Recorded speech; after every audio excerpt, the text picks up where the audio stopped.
안녕하세요. 올킬입니다. 고배당 당첨 인증합니다. 함께 하신 분들도 모두 축하드리고요. 스포츠 정보 공유방에서 무료로 공유해드리니 같이 먹읍시다. 아래 고정 댓글로 편하게 말 걸어주세요. 홈팀 유벤투스 포메이션은 3-4-3이며 콜로무아니는 제공권과 침투 모두의 강점을 보이지만 전방에서 고립되는 상황이 잦고 콘세이상은 측면 돌파와 박스 앙컷인 움직임이 위협적이나 연계 패턴에선 제한적인 장면이 자주 연출된다. 맥케니는 중원에서 왕성한 활동량을 보이며 수비 커버에 기여하지만 빠른 압박 회피와 방향 전환에서는 기복을 보인다.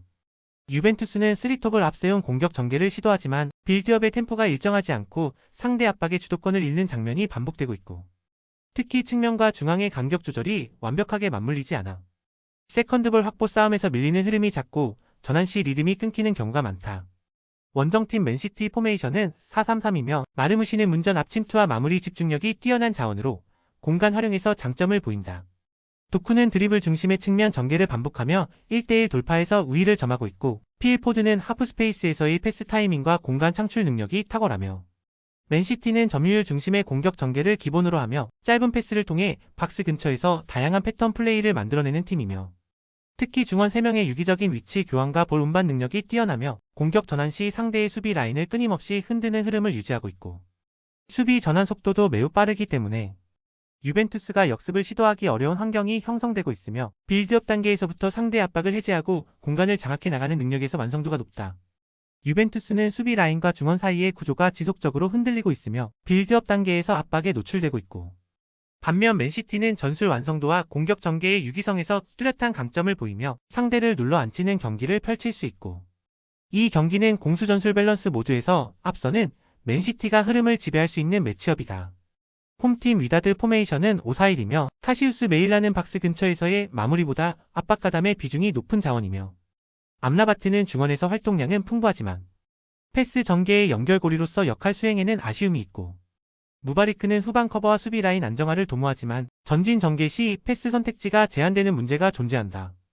위다드는 5명의 백라인을 기반으로 수비 밸런스는 확보되어 있으나 공격 전환에서의 창의성과 속도 모두에서 아쉬운 장면이 자주 발생하고 있고 특히 후반에는 수비 집중력은 유지되지만 상대 박스 근처에서의 유의미한 침투는 만들어내지 못하며 점유율 확보 이후 찬스 연결이 둔탁해지는 흐름이 반복되고 있다.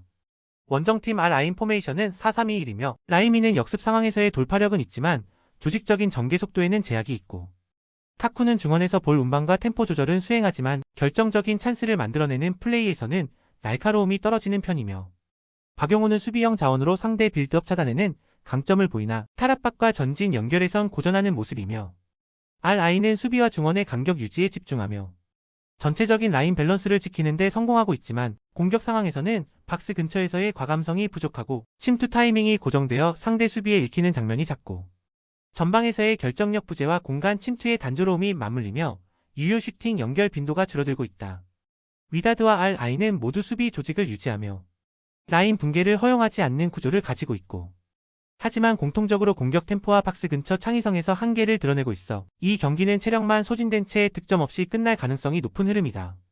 홈팀 알힐랄 포메이션은 4-3-3이며 마르쿠스 레오나르두는 박스 안 움직임과 마무리에서 확실한 존재감을 드러내는 스트라이커고 말콤은 측면에서의 드리블 돌파와 컷인 시도가 매서우며 페널티 박스 진입 타이밍도 날카로운 자원이며 밀린코비치 사비치는 중원에서 템포 조율과 제공권 모두를 책임지는 자원으로 공격과 수비의 연결고리 역할을 수행한다. 알힐랄은 하프라인부터의 압박 타이밍이 탁월하고 전방 자원의 움직임이 매우 유기적이라 박스 근처에서 다양한 패턴이 만들어진다. 특히 빌드업이 빠르고 직선적이기 때문에 수비 전환도 빠르며 상대 진영에서 경기를 풀어가는 데 능숙하다.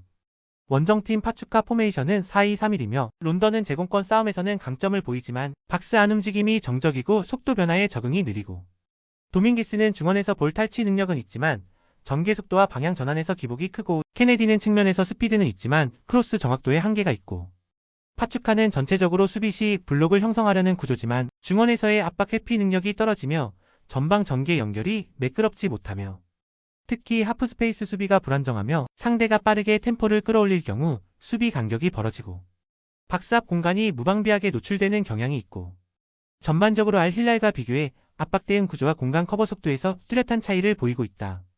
알힐랄은 공격과 수비 모든 구간에서 완성도를 끌어올린 팀이며 파축하는 수비 전환 시 노출되는 구조적 불안으로 인해 실점 리스크가 상존한다. 이 경기는 전체적인 조직력과 경기 주도권에서 앞선 알힐랄이 지배할 수밖에 없는 흐름이다.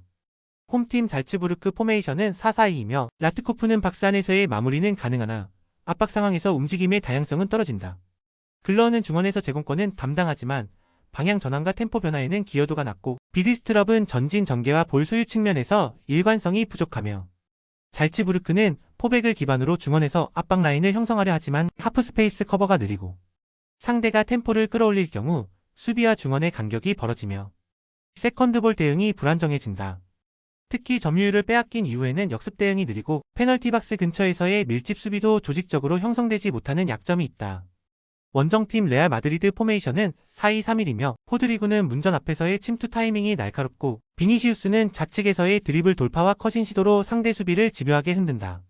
주드 벨링엄은 중원과 전방 사이에서 템포 조절과 전진 패스를 동시에 수행하는 핵심 연결고리로 박스 근처에서의 결정력도 탁월하며 레알 마드리드는 점유율 장악을 통해 상대를 진영 깊숙이 몰아넣는 전개가 가능하며 박스 근처에서 유기적으로 공간을 창출해 다양한 슈팅 시도를 가져가는 전술 구조를 갖추고 있고 또한 하프라인부터의 압박 강도가 일정하게 유지되며 볼을 탈취한 이후 짧은 시간 안에 슈팅으로 이어지는 공격 전환 속도 또한 빠르다. 잘츠부르크는 수비 응집력과 템포 대응 모두에서 레알 마드리드의 전개를 막아내기 어려운 구조를 보이고 있고 레알은 점유율을 기반으로 상대를 지배하며 박스 근처에서의 창의적 전개로 승부를 결정지을 수 있는 완성형 전술을 보유한 팀이며 이 경기는 구조 속도, 공간 모두에서 우위를 점한 레알 마드리드가 흐름을 장악할 가능성이 높다.